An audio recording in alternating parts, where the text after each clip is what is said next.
Ikakasal ang nag-viral na bride at groom sa Amla, Negros Oriental.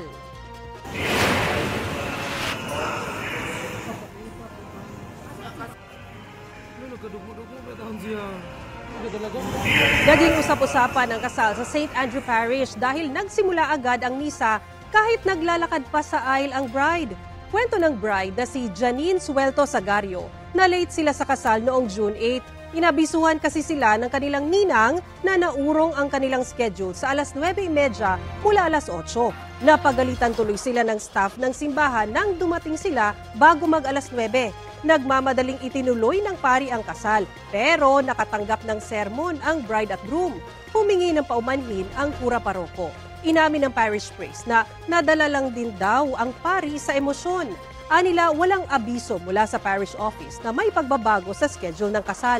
May funeral mass pa na nakatakda alas 9:30 ng umaga at naghihintay na ang pamilya ng namatayan. Humihingi rin ng paumanhin ang pari sa pamilya ng namatayan. Samantalang ang ninang na nagsabi umano na naiba ang schedule ng kasal, humingi rin ng paumanhin at inaming kasalanan niya ang nangyari. Pinaplano na ngayon ang take 2 ng wedding ceremony sa pagtutulungan ng mga wedding supplier at organizer sa probinsya.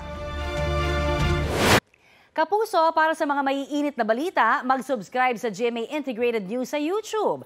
Sa mga kapuso naman abroad, subaybayan nyo kami sa GMA Pinoy TV at sa www.gmanews.tv.